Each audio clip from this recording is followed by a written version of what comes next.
Damas, caballeros, esta noche vamos a abordar algunos temas bastante interesantes, de palpitante actualidad. Obviamente, estamos en una época de inquietudes extraordinarias. Es necesario, se requiere reflexionar profundamente sobre el momento actual en que vivimos. Tenemos una poderosa civilización moderna. Se ha hecho muchos avances en el terreno de la física, de la química, de la medicina, de la ingeniería, etcétera, etcétera, etcétera. Hemos levantado una gran civilización, poderosas naves dirigidas hacia la luna, han sondeado el espacio, han estudiado o han aterrizado en el suelo lunar, etc. También se han enviado naves a Venus, aunque no hayan ido tripuladas. Se proyectan excursiones a Marte. Se ha dicho que por el año 85 o algo más, Estados Unidos va a enviar un cohete atómico al planeta Marte, tripulado. Aguardaremos resultados concretos sobre el particular. Todo esto en el fondo es fascinante, extraordinario. La televisión ha cumplido una gran misión. Gracias a la televisión pudimos perfectamente seguir las huellas de los cohetes que descendieron en la luna. Entonces, mucho se supo sobre la vida lunar.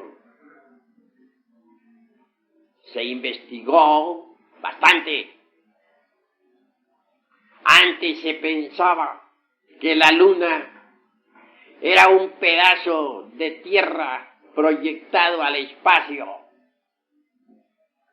Las pruebas con el carbono 14 fueron definitivas.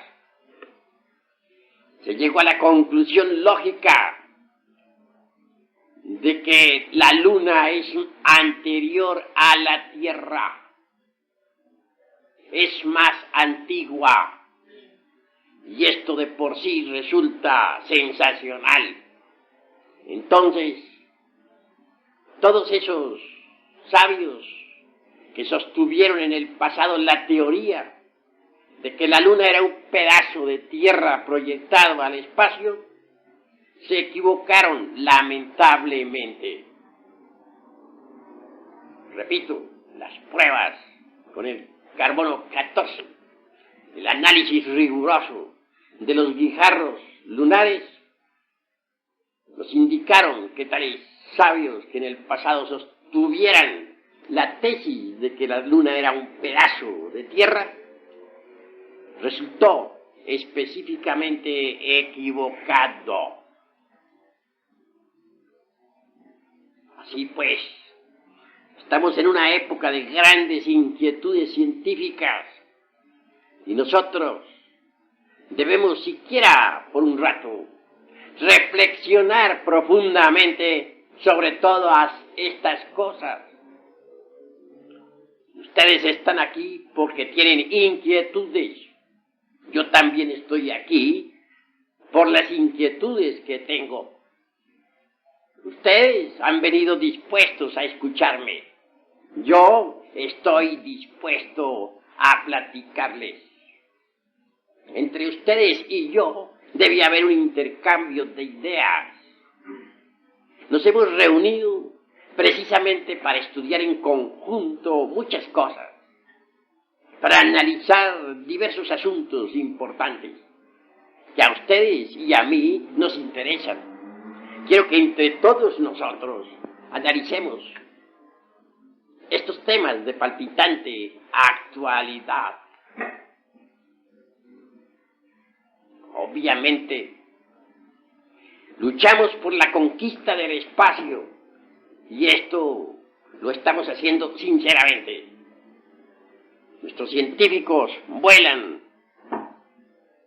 en alas de sus proyectos hacia un futuro en que el hombre ha de conquistar definitivamente a otros mundos.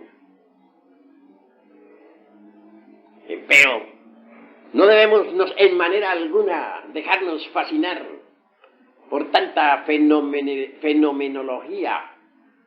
Conviene que con carácter propio investiguemos.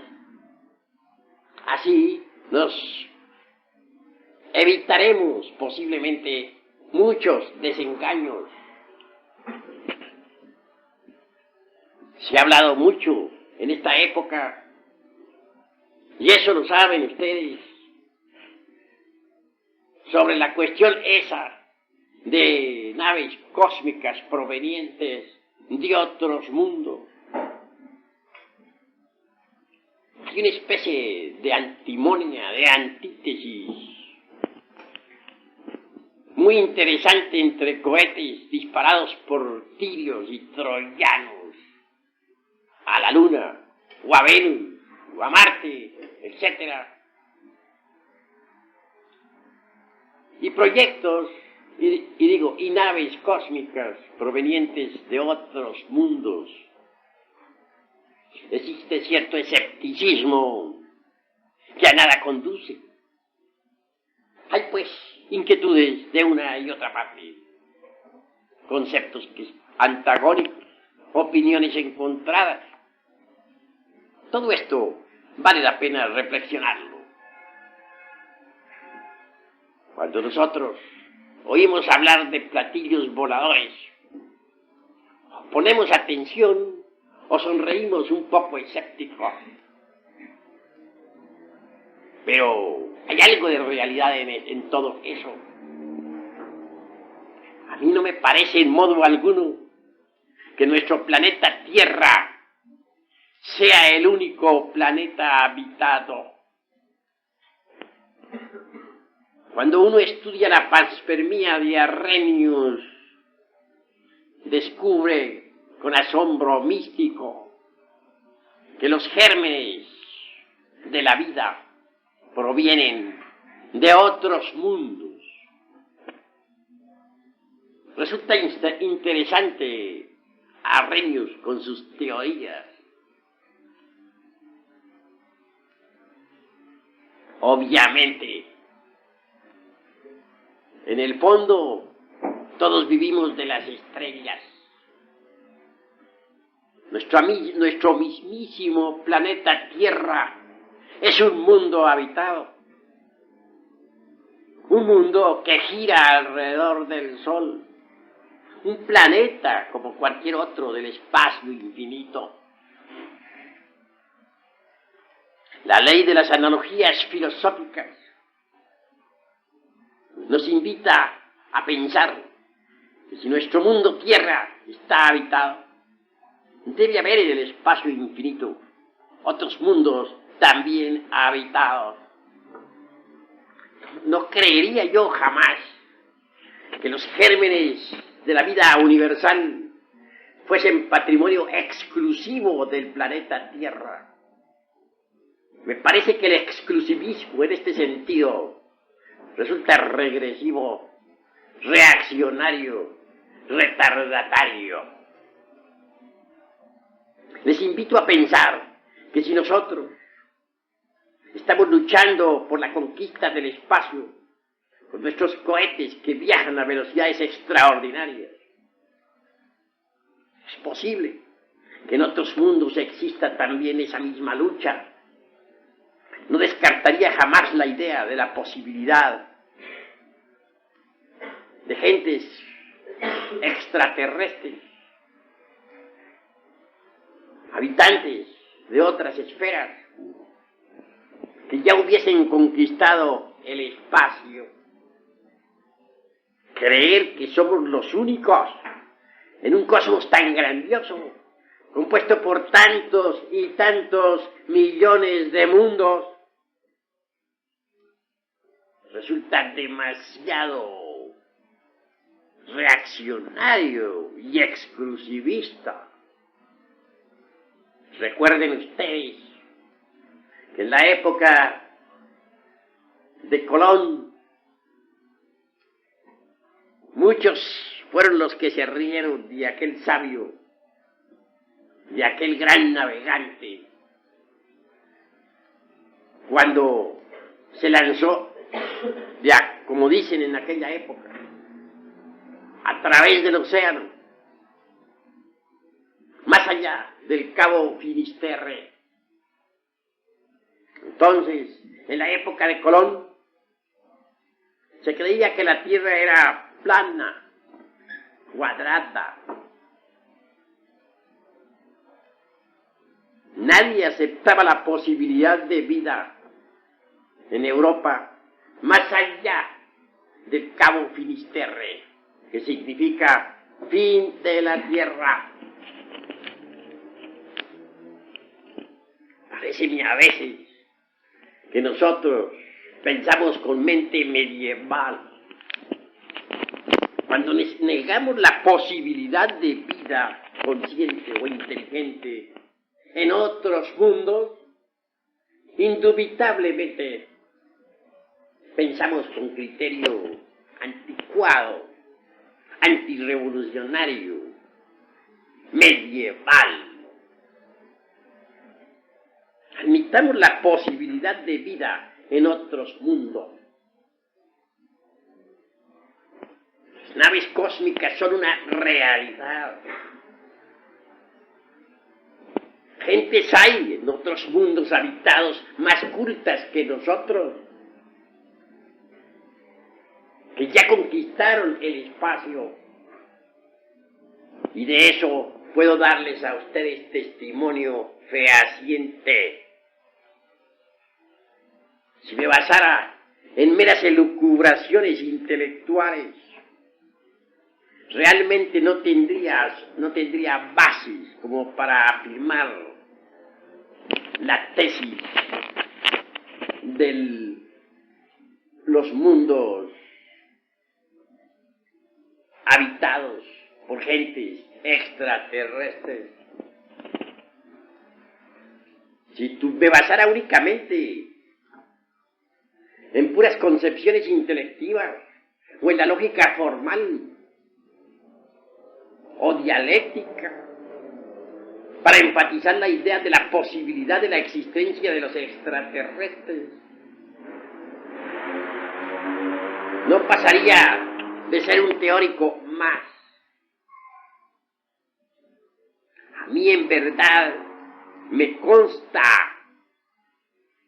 la existencia de los extraterrestres.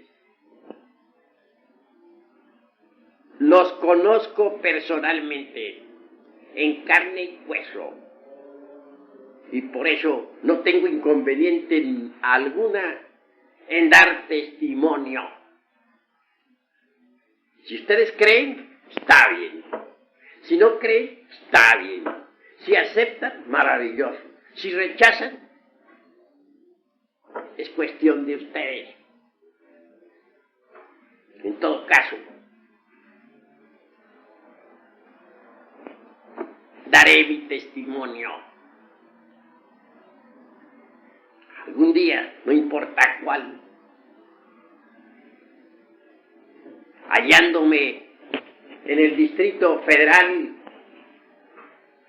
hube de visitar el desierto de los leones. Quería estar en paz, aunque fuese por algunas horas. Deseaba entregarme a las más serenas reflexiones, de pronto me sentí atraído hacia cierto lugar del bosque. Había allí un espacio dentro de una arboleda. No sé por qué me dio por dirigirme personalmente al lugar indicado. Lo cierto fue que hallé una enorme nave cósmica sobre un trípode de acero. Obviamente, les confieso a ustedes en nombre de la verdad que me sentí completamente confundido, conmovido.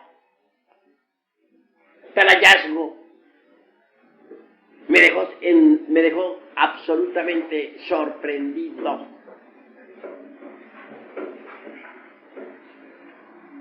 Mas ahí no paró la cuestión. Una compuerta metálica se abrió y vi a un jefe o capitán descender de aquella nave. Tras de él venía la tripulación.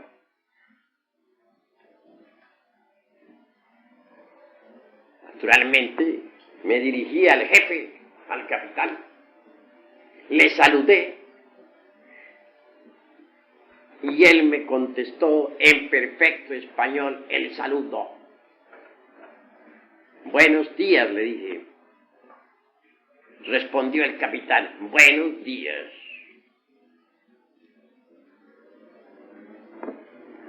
Entre la tripulación vi a dos damas de edad avanzada.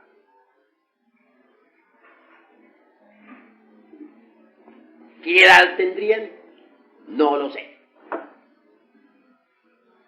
Incuestionablemente, ella tendría edades correspondientes a otros tiempos, no a nuestro tiempo terrenal.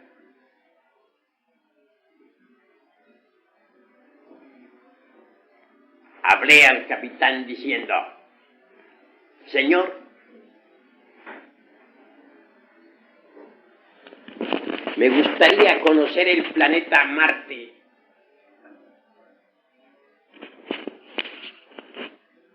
Mi propio germen espiritual divinal está relacionado con aquel mundo del espacio infinito. Mi mónada, dijera, hablando al estilo de Leibniz, que tanto se ocupó sobre las mónadas. El capitán guardó silencio. Sin embargo, después de unos minutos, tomó la palabra y dijo, ¿a Marte dice usted?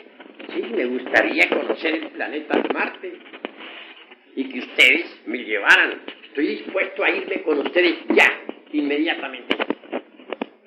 Nada me puede atraer al planeta Tierra.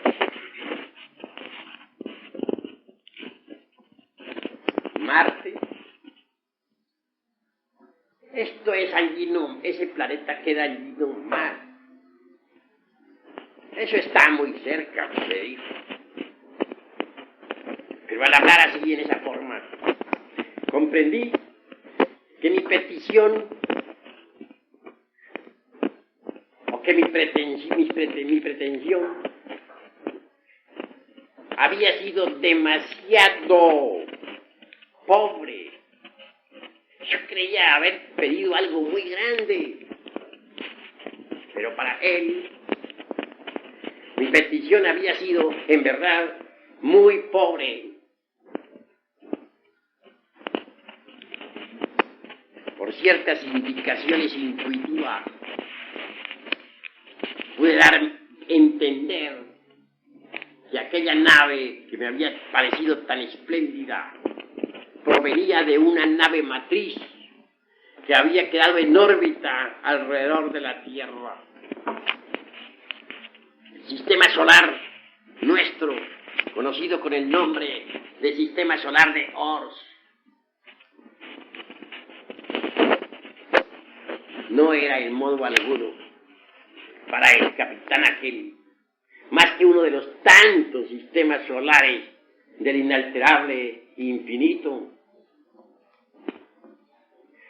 Indudablemente me hallaba frente a frente de viajeros intergalácticos, de gentes que viajan de galaxia en galaxia, de individuos sabios y conscientes. Soy un escritor, les dije. Quisiera ser llevado a otros mundos habitados con el propósito de escribir y dar testimonio fehaciente a la humanidad sobre la existencia de otros mundos habitados. Soy un hombre, le dije, no un simple animal intelectual. Y la petición que le hago a usted, le dije, no es por mí, sino por la humanidad en general. Me gustaría en alguna forma cooperar con la cultura general del mundo en que vivo. Arguí muchos conceptos, pero aquel capitán guardaba silencio. Hasta me agarré al trípode aquel de acero con el propósito de no desprenderme de ahí más hasta que se resolviera meterme en su nave y me llevara. Mas todo fue inútil. Guardaba silencio. Examiné a aquel hombre y a toda la tripulación. Personajes de un color cobrizo, amplia frente, delgados de cuerpo, estatura de 1,20 m o 30 o 40 centímetros a más. El capitán tenía en su mano como una especie de algo metálico que francamente no entendí. La tripulación, al fin, se sentó en unos troncos de madera que hay en el bosque. Las damas eran dos, ancianas, venerables, y yo no pude hacer menos que observar tan extrañas criaturas, inteligentes, sabias, respetuosas. No vi en ellos la perversidad terrestre. Pude notar cuidadosamente el sentido de responsabilidad moral que tenían. Hablaban poco, porque tienen un concepto muy elevado sobre la palabra. Ellos no echan a volar la palabra como nosotros. Hablan poco y dicen mucho. Para ellos, la palabra es oro, oro en polvo. Solo la usan en casos muy indispensables. No les vi cara de asesinos, como nosotros, los terrícolas. Tampoco les vi los planes maquiavélicos con que tanto se adornan ciertas películas. En estas extrañas criaturas solamente brillaba la sabiduría, el amor y el poder. Hombres, pero hombres de verdad, en el sentido más completo de la palabra.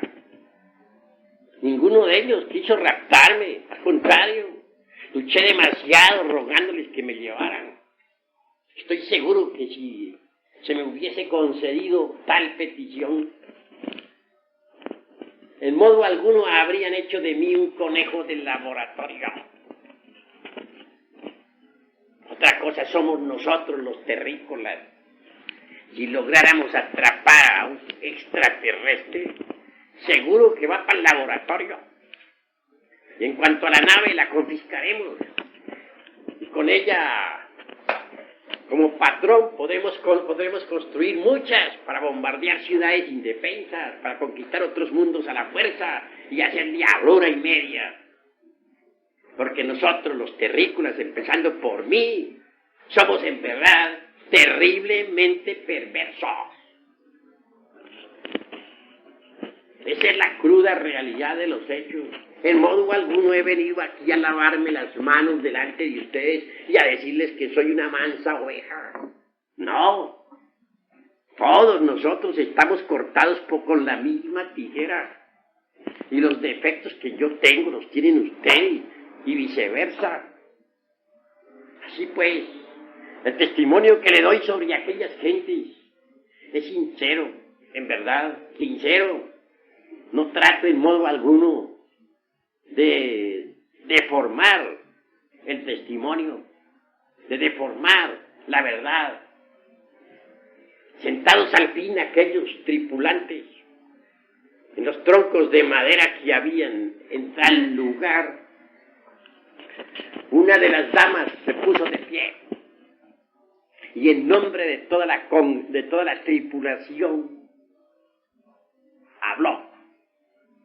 Dijo: si colocamos nosotros una planta que no es aromática junto a otra que sí lo es, la que no es aromática se impregnará con el aroma de la que sí es aromática.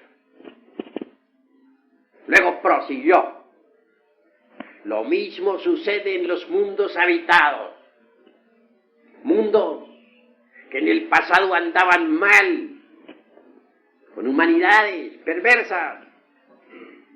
Poco a poco se fueron transformando con el aroma, con la vibración de los mundos vecinos.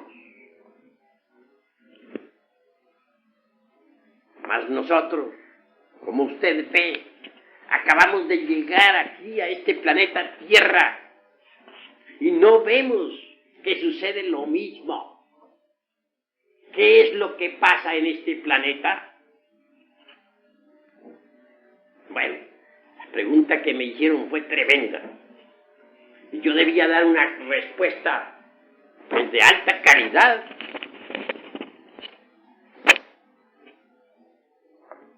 Sin reflexionarlo mucho, pero eso sí, cuidando muy bien la palabra, dije: este planeta Tierra es una equivocación de los dioses. Pues luego completé, redondeé el concepto lo mejor que pude para decir: este es el karma de los mundos. Karma es una palabra que representa o que significa causa y efecto. Tal causa, tal efecto. Obviamente la Tierra tiene causas que la trajeron a la existencia. Y posiblemente, dije, esas causas pues están más o menos equivocadas. Los efectos tienen que ser equivocados. Al decir así, ese es el karma de los mundos. Con gran asombro vi que la anciana que me hablara asintió inclinando su cabeza con una venia respetuosa. No dijo nada, sino sencillamente asintió. La otra dama lo mismo, hizo una venia respetuosa. Y todos los de la tripulación, en genuflexión moderada, asintieron. Bueno, me llené de ánimo, porque pensé que me iban a jalar las orejas. Pues dar una respuesta a gentes que viajan de galaxia en galaxia. Un pobre diablo como yo. Será terrible, pero resultó funcionó mi respuesta. Y eso me alegró. Claro, resolví sacar el mejor partido de aquel asentimiento. Dije, bueno, este es mi momento. Volví a reiterar mi petición de ser llevado a otro planeta del espacio infinito para dar testimonio a las gentes sobre la realidad de los mundos habitados. Soy escritor, les dije, no es por mí, es por la humanidad. Llévenme. De nada valieron los ruegos. El silencio era terrible. Al fin el capitán pronunció una frase, nada más que una, porque habla poco y dicen mucho y nunca empeñan la palabra si no la han de cumplir. No es como nosotros que decimos a un amigo, mañana nos encontramos a las 9 de la mañana en el café tal para que platiquemos sobre tal negocio. Y el amigo no llega. Y si llega, se presenta por allá a las 10, o a las 11, o a las 12. No, ellos dicen,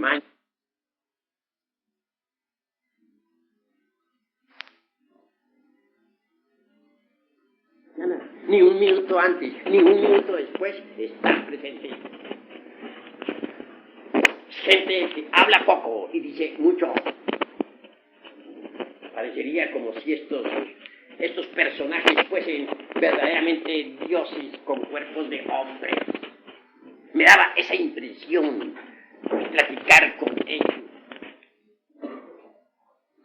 Logré una respuesta, no se las niego. Breve, pero que me dejó satisfecho. En el camino, dijo el capitán, iremos viendo. No fue más lo que me dijo, pero para mí fue definitivo. Si un terrícola me lo hubiera dicho, sencillamente habría quedado triste, habría considerado esa palabra como una escapatoria, como una evasiva. Cuando uno solicita, por ejemplo, un empleo y le dicen, lo tendremos en cuenta para cuando haya una vacante, es como para salir corriendo a 500 kilómetros por hora. Podemos estar seguros de que hemos fracasado en la solicitud. Pero estaba hablando con extraterrestres. En el camino iremos viendo. ¿A cuál camino se refería aquel capitán? El camino esotérico, iniciático, a una senda que yo estoy siguiendo y que muchos están siguiendo.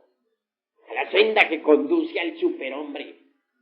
A la senda angosta, estrecha y difícil de la cual habla el Cristo. A ese camino misterioso que recorrieron un Dante, un Hermes Trismegisto o un Jesús de Nazaret. Yo sigo ese camino. Por lo tanto, las palabras de aquel capitán me llenaron de ánimo. Luego me dio la mano, su diestra. Subió a la nave por una escalerilla. Le siguieron los de la tripulación. Comprendí que debía retirarme. Y así lo hice. No quería en modo alguno que mi cuerpo físico se desintegrase instantáneamente con la fuerza de aquella nave. Y me retiré. Sí, a cierta distancia. Pude observar a través de los árboles el momento en que aquella nave despegara. Giró vertiginosamente, subió lentamente hasta cierto punto y luego se precipitó en el espacio infinito, sin hacer ruido alguno. Les aseguro a ustedes que estoy dando un testimonio sobre gentes que ya conquistaron el espacio, sobre los extraterrestres. He venido aquí a decirles a ustedes la verdad y nada más que la verdad. No he venido a darles testimonios falsos porque con eso no ganaría yo nada, ni tampoco ustedes ganarían nada. Me engañaría a mí mismo y cometería el crimen absurdo de engañar a mis semejantes. No, les estoy dando un testimonio de la verdad, de lo que me consta sobre los extraterrestres. ¿Ustedes creen? Maravilloso. Si no creen, no me importa. Si se ríen, allá ustedes. En todo caso, el que ríe de lo que desconoce, dice Víctor Hugo en una de sus obras, está en el camino de ser idiota. Yo doy el testimonio, ustedes sabrán. Hay otras gentes que ya conquistaron el espacio, pero no son terrícolas. Son gentes que vienen de otros mundos, densamente poblados. Lo que sí he podido comprender es que estos que conquistaron el espacio infinito son gentes que no tienen vicios, no beben, no fuman, no fornican, no adulteran, no roban, no matan. Son perfectos en el sentido más completo de la palabra. Me digo a mí mismo y les digo a ustedes y pienso en voz alta. Nosotros los terrícolas, ¿tendremos acaso tales méritos? ¿Seremos dignos de conquistar el espacio infinito? Y si lo lográramos, ¿cuál sería nuestra conducta en otros mundos habitados? ¿Estamos seguros de que no iríamos a convertir a las gentes de otros planetas en esclavos nuestros? ¿Estamos seguros de que no iríamos a beber allá, a fumar, a adulterar, etcétera? ¿Somos tan perfectos que merecemos conquistar ya el espacio infinito?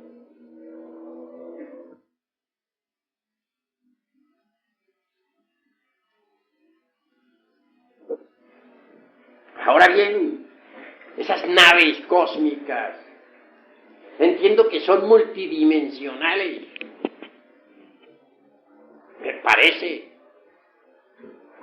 que las 3 dimensiones de largo, ancho y alto no son todo. La geometría tridimensional de Euclides ha sido muy discutida. Esta mesa, por ejemplo, tiene largura, anchura y altura. Tiene 3 dimensiones.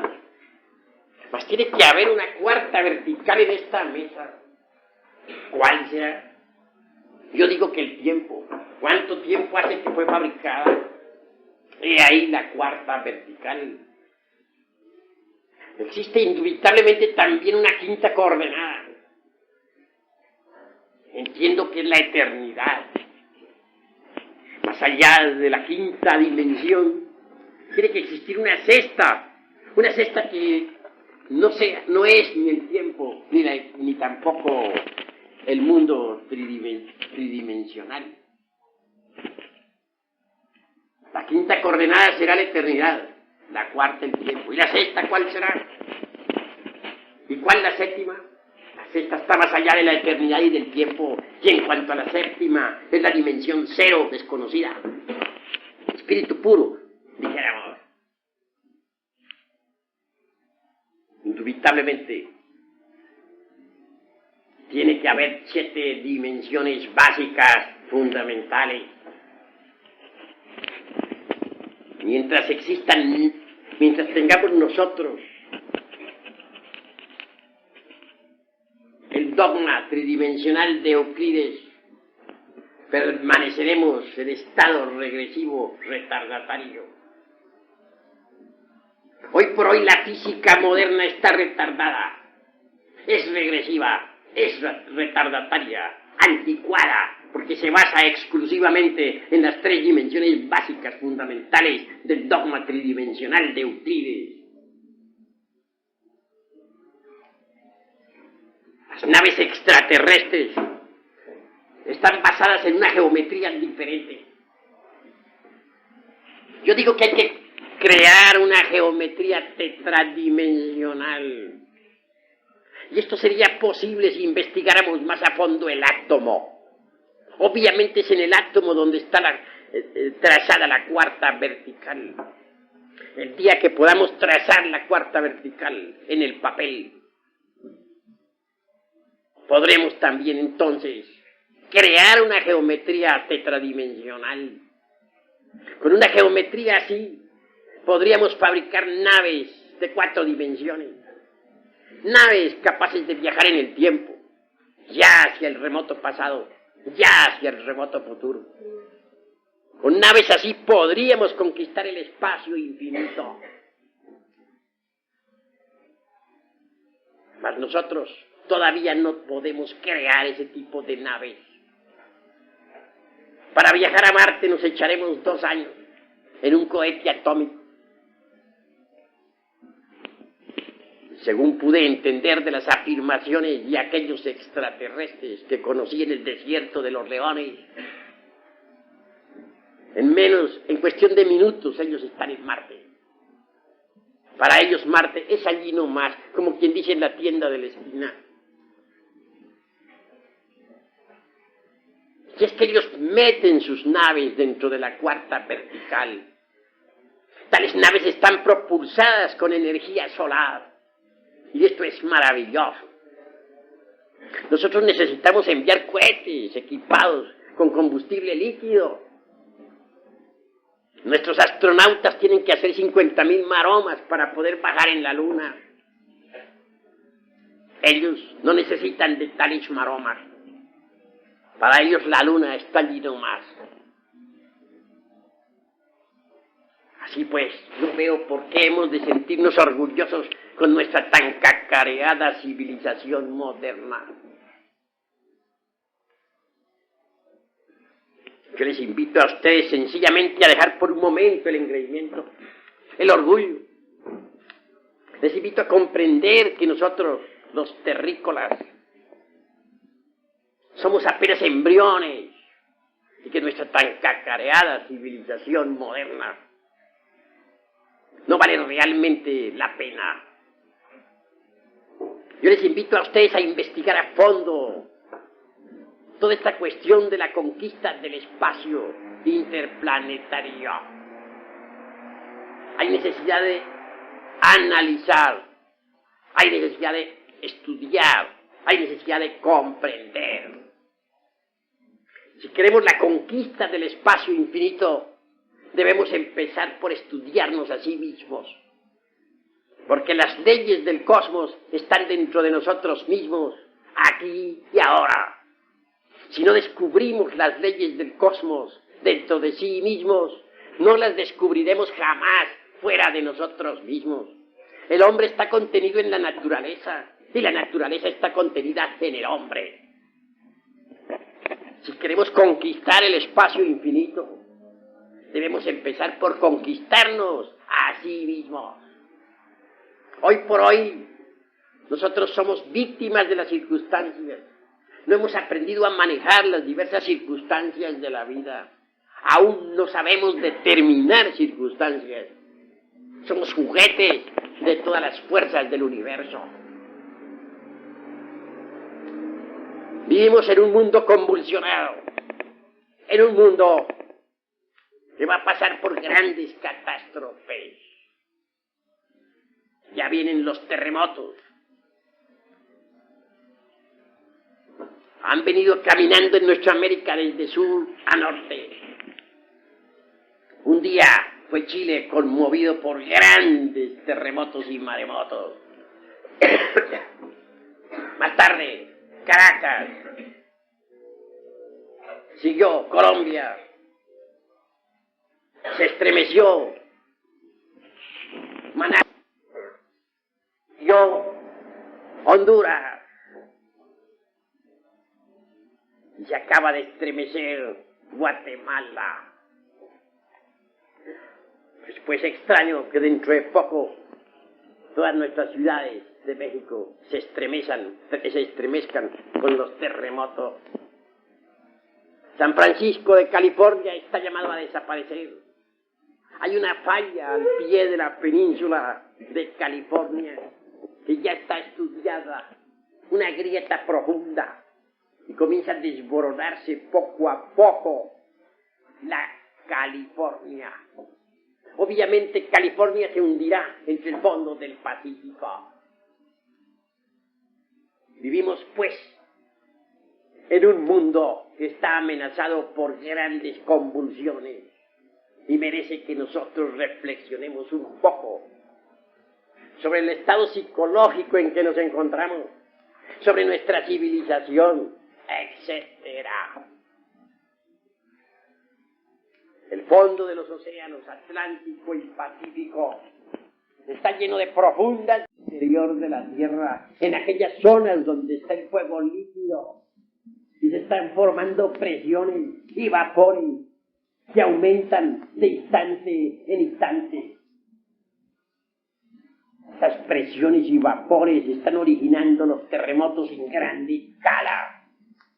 Y se van a convencer ustedes, distinguidos caballeros y damas, de que antes de poco no habrá un solo lugar en el planeta Tierra donde uno pueda estar seguro. Los terremotos y maremotos tienen que intensificarse debido a las presiones y vapores subterráneos. Los hielos del Polo Norte se están derritiendo y ya se encuentran enormes icebergs cerca del Ecuador. En el Polo Sur se están produciendo aguas calientes salidas de algunos cráteres. Esas corrientes de agua caliente penetran hasta ciertos lugares cerca de Guinea. Hay cambios dentro del mundo Tierra. Si las presiones y vapores continúan, un día explotará la corteza terrestre. No hay duda de que hoy por hoy, cualquier acontecimiento cósmico, la llegada de algún mundo gigantesco, es suficiente como para que se produzca tal explosión. Nosotros estamos sentados sobre un barril de pólvora y no nos damos cuenta. La Tierra toda se está preparando para cambios geológicos formidables. La naturaleza está actualmente pasando por procesos difíciles. Está en una gran agonía. El fuego del interior de la Tierra se halla en desasosiego. Pero nosotros sobre la epidermis de este mundo nos creemos muy seguros. Levantamos poderosos edificios como si nunca se fueran al suelo. Creamos poderosas naves, como si estas nos permitieran a nosotros huir a otros planetas en un instante dado. Nos sentimos amos del universo y cualquier dolor de estómago es suficiente como para irnos a cama. Somos débiles, pero nos creemos invencibles. Parece que debemos reflexionar sobre lo que somos, sobre lo que está sucediendo, sobre lo que pasa. En este siglo han habido dos guerras espantosas, la de 1914 a 1918 y la de 1939 a 1945. Habrá una tercera y será atómica. Entonces existirá un gran holocausto nuclear. Poderosas ciudades quedarán reducidas a cenizas y millones de personas perecerán. Lo más grave de todo esto es que el abuso de la física atómica nos llevará al desastre. Un día llegará en que vendrá la descomposición del átomo en cadena. Y entonces los científicos no podrán controlar la energía atómica. No hay duda de que la contaminación radioactiva será espantosa. Las nubes cargadas de radioactividad, por ejemplo, al descargarse sobre los cultivos, también los contaminarán. Así pues, en la Tercera Guerra Mundial ya no habrá que comer, porque la radioactividad habrá impregnado completamente las cosechas y los alimentos contaminados no servirán para nuestra alimentación.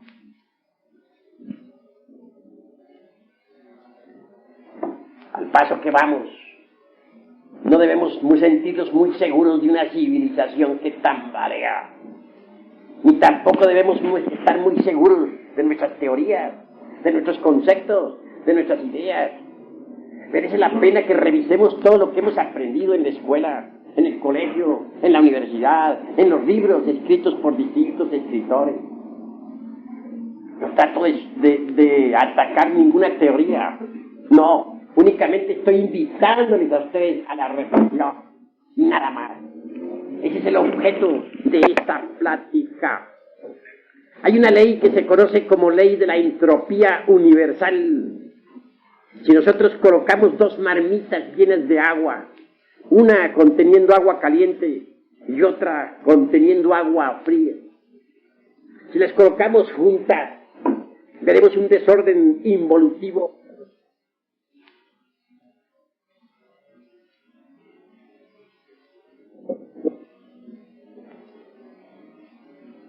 He ahí lo que es la entropía universal. Si las gentes no trabajan sobre sí mismas, si no procuran pasar por una especie de revolución psicológica, si no modifican sus costumbres, su manera de vivir y de ser, marcharán de acuerdo con la ley de la entropía, involucionarán en el tiempo, y un día no habrá diferencia entre persona y persona. Todos seremos terriblemente perversos. En cuanto al planeta Tierra, no podemos negar que está metido dentro de la ley de la entropía. La atmósfera se halla completamente contaminada. Los mares se han convertido en enormes basureros. Muchas especies marítimas están desapareciendo. En los ríos han muerto los peces. Es difícil ya encontrar un río que no esté contaminado. Los frutos de la tierra han sido adulterados con tantos y tantos injertos. Es difícil ya comerse uno una manzana legítima. Ahora tiene uno que comer perones. Todo esto ha alterado el orden del universo, el orden de la naturaleza. Hay tierras que ya no producen. Actualmente el mundo tiene 4.500 millones de personas. No alcanza a los alimentos para sostener a tanta gente. En próximos años serán millones las personas que morirán de hambre. Y actualmente es mucha la gente que está pereciendo. Pues la Tierra toda está marchando de acuerdo con la ley de la entropía universal.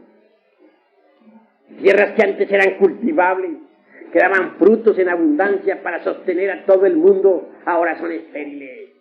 Los experimentos hechos con la energía atómica, los abonos químicos han echado a perder las tierras. Todo marcha en forma involutiva. La Tierra misma en este momento está agonizando. Y lo más grave es que está agonizando y nosotros no nos damos cuenta de que está agonizando. Obviamente, si una persona está agonizando, ya sabemos lo que le aguarda. Similarmente, si nuestro planeta está agonizando, debemos entender lo que le aguarda. Un día quedaría igualada la Tierra en todas partes, convertida en un Sahara, o en otros términos, convertida en una luna más del espacio infinito. Mas la sabiduría del demiurgo creador del universo es grande. No está de más decirles a ustedes en forma enfática que solo mediante el sacrificio es posible la transformación. Si, por ejemplo, no sacrificáramos el combustible de la locomotora, no habría fuerza motriz para mover el tren. Similarmente diremos que mediante el gran sacrificio es posible también la transformación del mundo.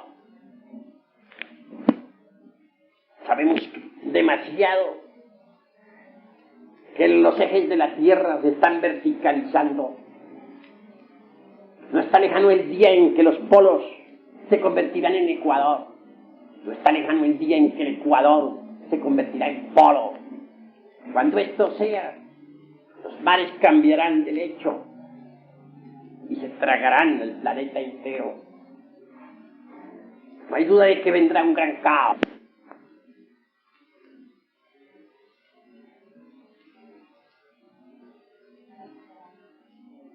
Era un caos, que actualmente ya los hielos del Polo Norte, repito, se están derritiendo.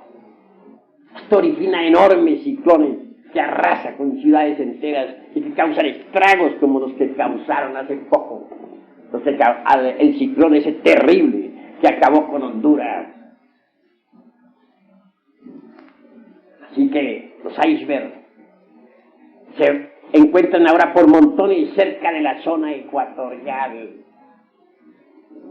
Ya no coincide el polo magnético con el polo geológico. Si un avión saliera directo en estos instantes hacia el polo norte, guiado por la brújula, y si luego descendiera exactamente sobre el polo, hallarían los pilotos con asombro que allí no está el polo geológico. El polo geológico está desviado, se dirige hacia el ecuador. De manera que el polo magnético y el geológico ya no coinciden. Esto hace que cambien los climas, que se noten ciertos desórdenes en las estaciones, sobre todo en la primavera y el verano. Esto hace que los mares un día se desplacen, que esta poderosa civilización que hemos creado nosotros se destruya. Lo más grave es que con ella nos destruiremos nosotros también y pereceremos. Nuestros antepasados de Anáhuac dijeron: los hijos del quinto sol, refiriéndose a nosotros, perecerán con el fuego y los terremotos. Esto está debidamente testimoniado ahora con la catástrofe de Guatemala, que entre paréntesis fue muy grave, y que no solamente tembló, sino que sigue temblando en ese país, y los muertos están aumentando. Así pues que la humanidad perecerá por el fuego y los terremotos, y por último será definitivamente barrida de la faz de la tierra por el cambio de lechos de los océanos. Mas así, mediante este tremendo y espantoso sacrificio, surgirá un día del caos, continentes nuevos, donde vivirá una nueva humanidad. Ya Virgilio, el poeta de Mantua, dijo: llegó la edad de oro y una nueva progenie manda. Si nosotros somos tan perversos que provocamos guerras atómicas, habrá un día en que vivirá sobre la faz de la tierra una humanidad pacífica, una humanidad llena de amor, una humanidad inocente y pura, una humanidad bella y sabia. Me parece que este planeta ha salido de entre la conciencia de eso que se llama Dios, de lo inefable. Si se nos ha dado si hasta ahora hemos marchado por el camino de la perversidad, tendremos que perecer. Pero habrán cielos nuevos y tierras nuevas, como dijo Pedro en su epístola a los romanos, y en ellos vivirá una humanidad nueva. Haciendo reconsideraciones sobre todos estos principios, bien vale la pena que luchemos nosotros por una transformación radical. Bien vale la pena que establezcamos dentro de nosotros un nuevo orden. No nos conocemos a sí mismos. Necesitamos conocernos. Dentro de nosotros hay maravillas que desconocemos. Alguien me decía el otro día, yo sí me conozco a sí mismo, señor. Me alegra, le respondí, que usted se conozca a sí mismo. Pero contésteme usted la siguiente pregunta. ¿Cuántos átomos tiene un solo pelo de su bigote? Al hacerle esta pregunta, guardó silencio. Dijo eso y por último exclamó, eso sí no lo sé. Le dije, si usted no conoce ni siquiera cuántos átomos hay en un pelo de su bigote, ¿cómo es que se atreve usted a decir con gran énfasis que se conoce a sí mismo en forma íntegra, unitotal? El hombre quedó confundido. Dentro de nosotros hay algo más que cuerpo físico. Existe una psicología revolucionaria que hay que estudiar. El cuerpo físico no es todo. Ustedes se sienten atraídos hacia lo físico. Las gentes admiten que tienen un cuerpo de carne y hueso porque lo pueden tocar, porque lo pueden palpar. Pero difícilmente aceptan que tienen una psicología, porque esto sí no lo pueden palpar físicamente. Cuando alguien admite que tiene su propia idiosincrasia psicológica particular, individual, de hecho comienza a autoobservarse. Obviamente cuando alguien se autoobserva, comienza a ser diferente a los demás, da las posibilidades de cambiar. De entre toda esta humanidad habrá de ser salvado un núcleo de gentes que cambien, de gentes que logren con anticipación un cambio psicológico. Tales gentes serán asistidas y llevadas a cierto lugar del Pacífico. Desde allí podrán contemplar el duelo del agua y del fuego durante siglos. Y al fin, cuando surjan tierras nuevas del fondo de los mares, esas gentes que hayan cambiado,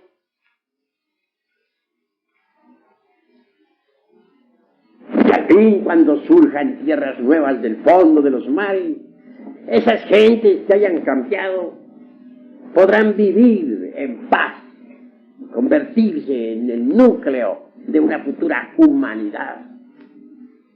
Pero necesitamos cambiar. Y no podríamos cambiar si no nos auto-observamos psicológicamente. Por eso dije que cuando alguien comienza a auto-observarse psicológicamente, da esperanzas de cambiar. Se vuelve una persona diferente.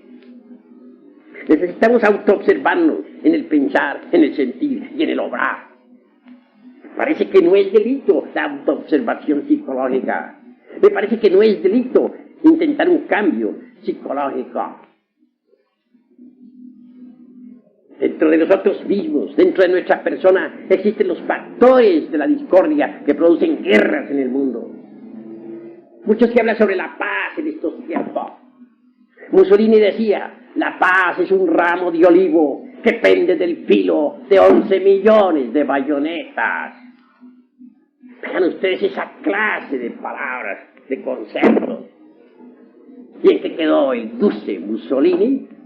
Allá lo colgaron de una gasolinera y le aplicaron la famosa pena esa de la vendetta italiana.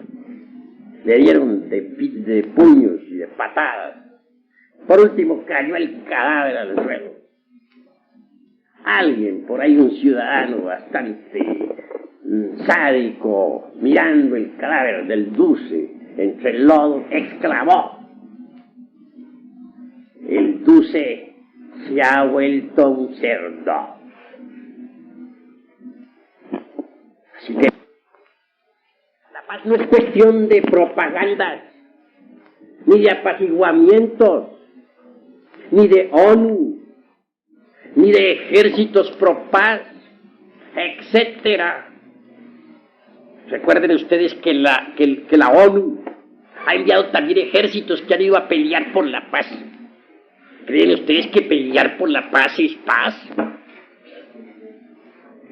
Ustedes mismos son testigos de que la ONU dispone de ejércitos y que estos han atacado a otras fuerzas, que han bombardeado, que han empuñado el fusil. ¿Creen ustedes que así se trabaja por la paz? En el mundo habrán guerras, mientras dentro de nosotros existan los factores que producen guerra. El temor es uno de los principales motivos del armamento mundial. Si un hombre le teme a otro hombre, se arma, carga pistola al cinto. ¿Por qué? Porque le teme. Si no le temiera, no se armaría. Si una nación se arma hasta los dientes, se adquiere bombas atómicas, cañones ultramodernos, etc., es porque teme que la invadan. Teme que otra nación le ataque. El miedo hace cometer muchas injusticias. Un hombre mata a otro por miedo. El miedo a la vida hace que muchos se metan de ladrones. El miedo a perecer de hambre hace que muchas mujeres se prostituyan. De manera que mientras existan los factores del miedo, del temor dentro de nosotros, tiene que haber guerras, prostituciones, robo, asesinatos, etcétera, etcétera, etcétera. Queremos luchar por la paz, debemos acabar con los factores que producen guerra. El temor es uno de ellos. Queremos nosotros paz, acabemos con el egoísmo. Cada uno de nosotros dice, primero yo, segundo yo y tercero yo.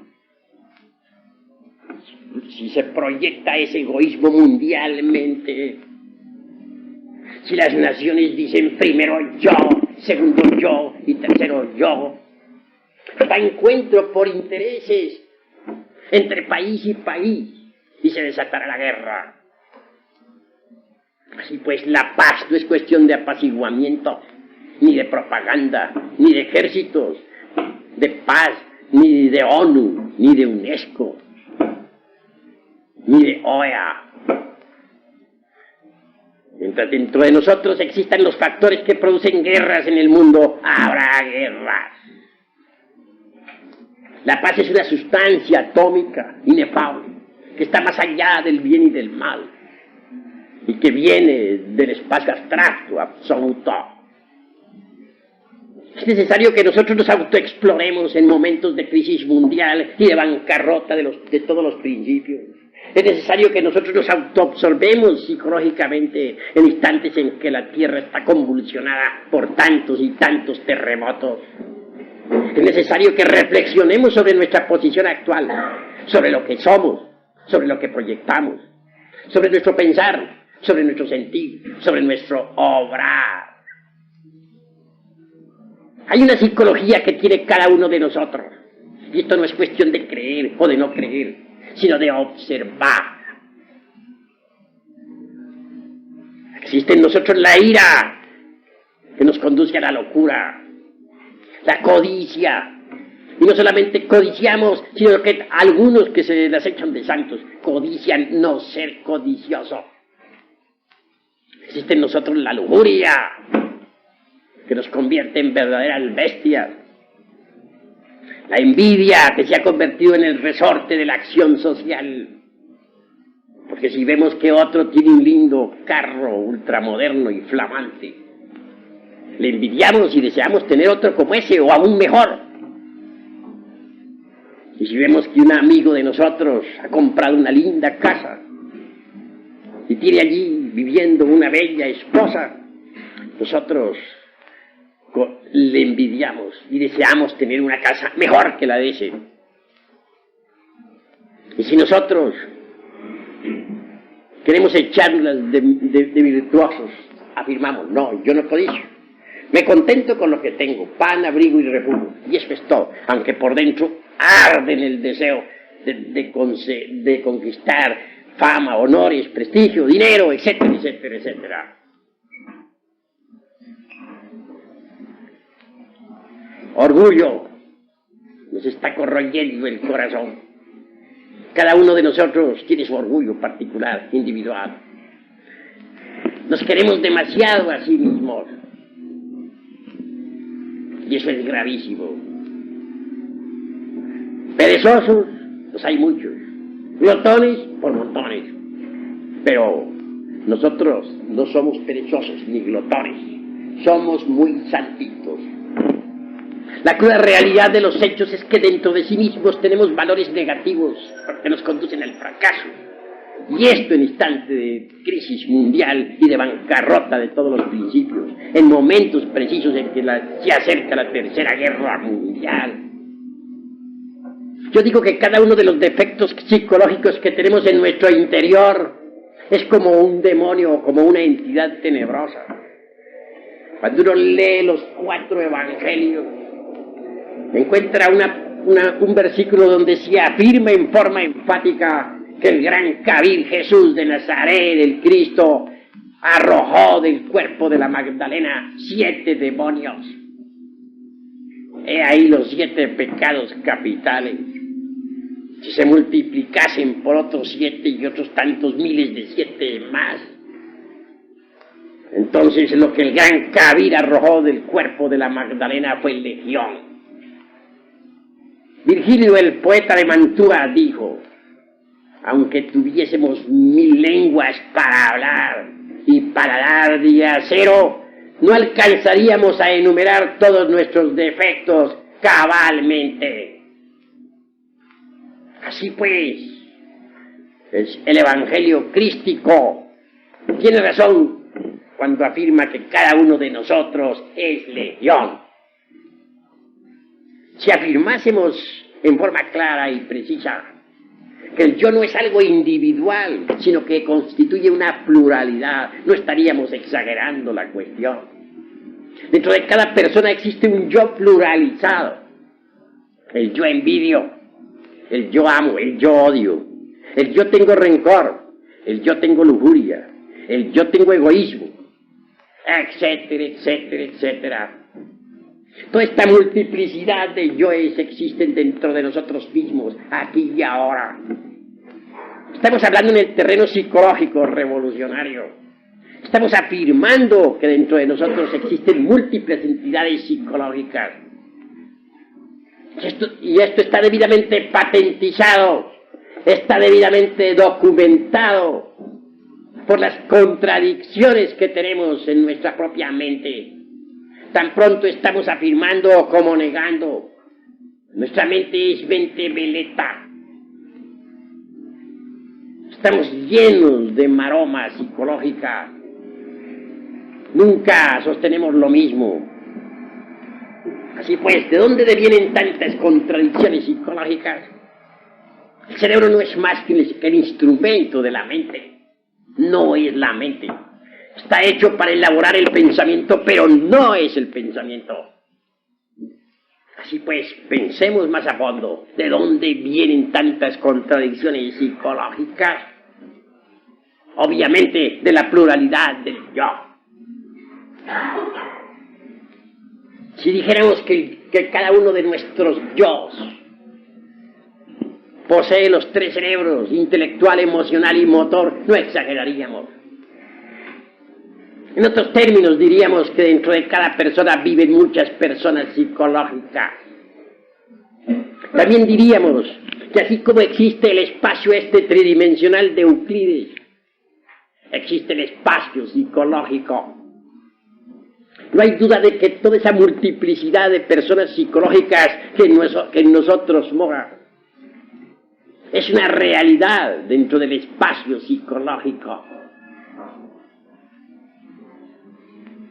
Sin embargo, los sentidos físicos ordinarios no son capaces de percibir el espacio psicológico. Mas hay otros sentidos. El sentido de la autoobservación psicológica sí puede percibir tal espacio. Desgraciadamente, el sentido de la autoobservación psicológica está atrofiado. Mas conforme nosotros nos autoobservemos de instante en instante, de momento en momento, Podremos desarrollar tal sentido. Cuando eso sea, la multiplicidad del yo será una realidad para nosotros. La veremos y también percibiremos inteligentemente el espacio psicológico. Cada uno de nosotros es legión. Tenemos la conciencia demasiado dormida. El humanoide intelectual no es capaz de ver, palpar y tocar las grandes realidades del espacio psicológico.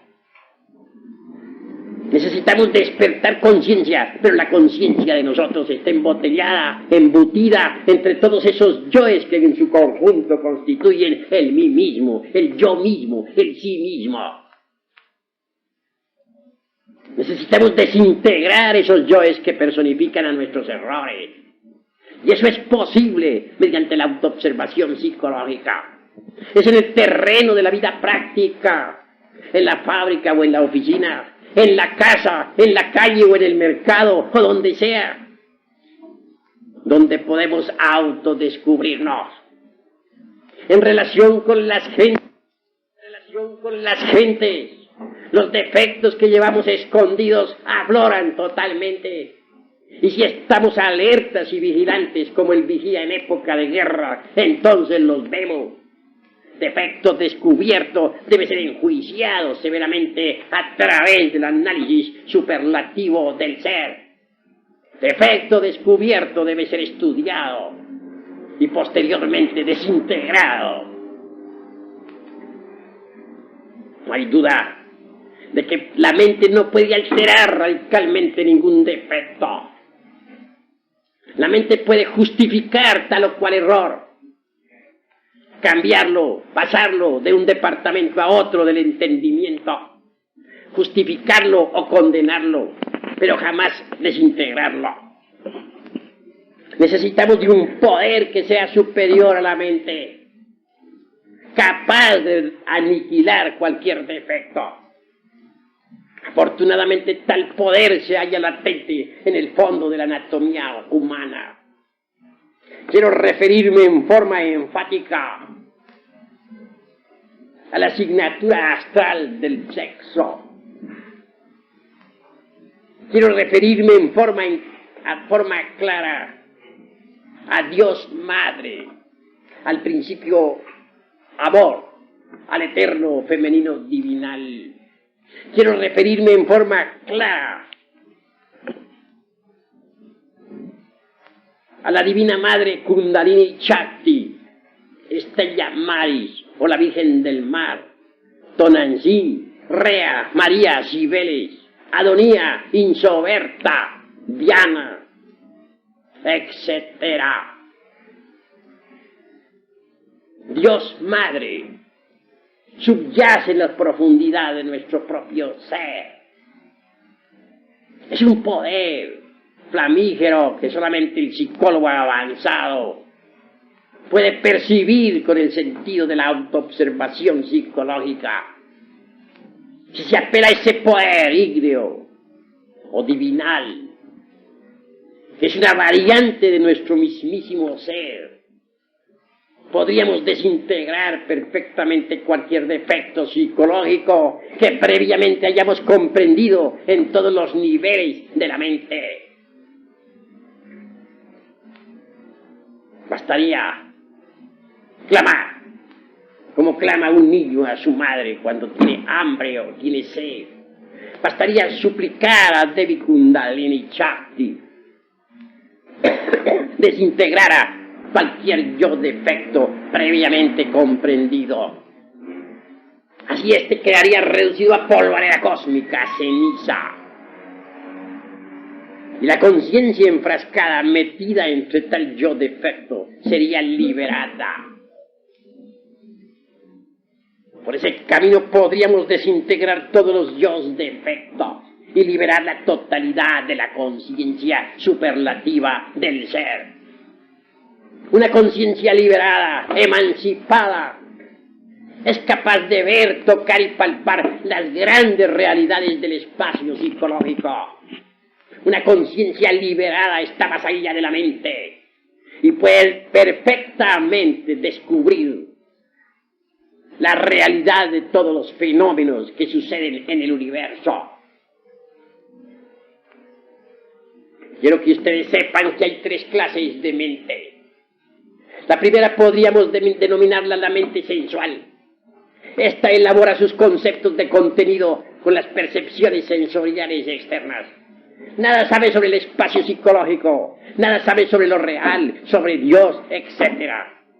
Ya don Emmanuel Kant, el filósofo de Königsberg, escribió una obra titulada La crítica de la razón pura. El pensamiento kantiano con todos sus silogismos, prosilogismos, esilogismos, etcétera, etcétera, etcétera, es formidable. Don Emmanuel, con la crítica de la razón pura, demostró al mundo que la mente sensual nada puede saber sobre lo real, sobre la verdad, sobre Dios, etcétera. Elabora exclusivamente sus conceptos de contenido con las percepciones sensoriales externas. Y por lo tanto sobre la verdad no puede saber nada. Hay una segunda mente. Quiero referirme a la mente intermedia. Allí están depositados todos los dogmas, las creencias religiosas, etc. Cada cual es muy libre de creer lo que quiera. Nosotros, los gnósticos, en modo alguno nos pronunciaríamos contra las creencias ajenas. Sabemos respetar la religión y las religiones, porque consideramos que las religiones son como perlas preciosas engarzadas en el hilo de oro de la divinidad. Las creencias religiosas tampoco son percepción directa de la verdad. El sol existirá si creemos en él o no creemos. La tierra girará alrededor del astro rey, aunque no creamos. El fuego nos quemará el dedo cada vez que lo metamos entre la llama, aunque nosotros no creamos. Así pues, lo que un hombre crea o deje de creer, no es la verdad. Más allá de la mente intermedia está la mente interior. Si la mente sensual funciona con base precisamente en las percepciones sensoriales externas, la mente interior funciona con los resortes precisos de la conciencia superlativa y trascendental del ser. Así pues, la conciencia despierta puede conocer los fenómenos de la naturaleza en forma directa, completa, íntegra, unitotal, y luego entregar esos datos a la mente interior. La mente interior con los datos de la conciencia superlativa del ser conoce lo real, conoce los misterios de la vida y de la muerte, conoce el origen de la vida, descubre eso que la mente sensorial ignora. Sabe de dónde venimos, para dónde vamos, cuál es el objeto de la existencia, etc. La mente sensual no puede conocer los fenómenos de la naturaleza en sí misma. Vemos aquí una flor, por ejemplo, un clavel. La mente sensual dice, es un clavel. Pero ¿quién nos dijo que ese era el nombre de esta flor? Nos lo enseñaron en la escuela, nos lo enseñaron en la casa, nos lo enseñaron las gentes. Pero a nosotros nos consta acaso que ese sea el verdadero nombre de esta flor. Nos lo enseñaron, sí, pero ¿qué autoridad tienen los que nos lo enseñaron para ponerle un nombre a esta flor? ¿Cuál será su verdadero nombre? ¿Somos acaso los amos de la sabiduría universal para saber cuál es el nombre que el divino arquitecto ha puesto a esta flor? Con la mente interior todo cambia. Decimos, el verdadero nombre de esta flor es tal o cual. Sus componentes son tales o cuales. En el colegio, en la escuela, en la universidad se nos pudo entregar la fórmula química de esta flor. Y entonces nosotros vemos en esta flor la fórmula que nos metieron en la memoria, pero no estamos viendo la flor. El nombre que nos enseñaron, pero no estamos viendo su verdadero nombre. Estamos viendo lo que nos enseñaron, estamos poniendo en la flor lo que aprendimos en la escuela, en el colegio, en la universidad. Pero no estamos viendo la flor. Verla es diferente. Tenemos que abrirnos a lo nuevo para que la flor nos hable. Tenemos que conocerla, tenemos que colocarnos en un estado receptivo. Pero nosotros somos orgullosos. Nos creemos más grandes que la flor y la llamamos de tal manera, decimos, un clavel y su fórmula química es tal porque nos enseñaron en la escuela. Pero estamos viendo lo que nos enseñaron en la escuela, no estamos viendo la flor. La conciencia sí puede ver la flor, conocer su real nombre en el cosmos, conocer sus verdaderos funcionalismos y sus reales elementos. La conciencia puede pasar esos datos a la mente interior. Y la mente interior puede comprenderlo. Hoy por hoy, con nuestra mente sensual, lo único que hacemos nosotros en verdad es proyectar nuestras propias ideas y conceptos sobre los fenómenos. Nadie puede aprender con la mente sensual los fenómenos de la naturaleza y del cosmos. Porque la vida fluye incesantemente y cuando nosotros queremos retenerla, aunque sea por un instante, la matamos. Solo con la conciencia despierta expresándose a través de la mente interior podremos conocer los fenómenos en sí mismos y por sí mismos, aquí y ahora. Hay dos tipos de ciencia: la ciencia profana y la ciencia pura. En la ciencia pura no existen teorías, sino hechos. Si yo les dijera a ustedes que el conde San Germán, que vivió en los siglos XV, XVI, XVII, XVIII, XIX, etc., todavía vive, ustedes me creerían loco. Pero conozco al conde San Germán y de eso doy testimonio. Vive.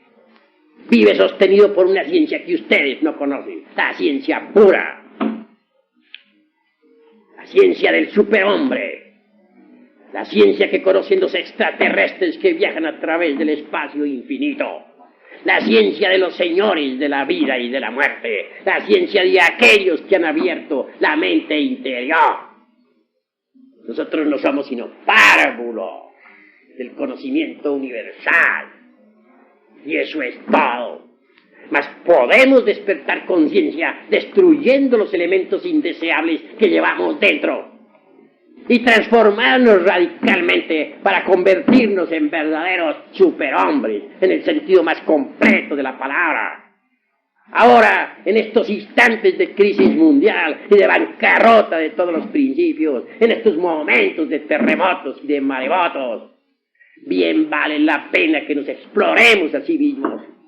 Bien vale la pena que intentemos un cambio psicológico, una transformación radical. Bien vale la pena que nos levantemos en armas contra todos los conocimientos anticuados, extemporáneos. Bien vale la pena que nos convirtamos en verdaderos revolucionarios de la psicología.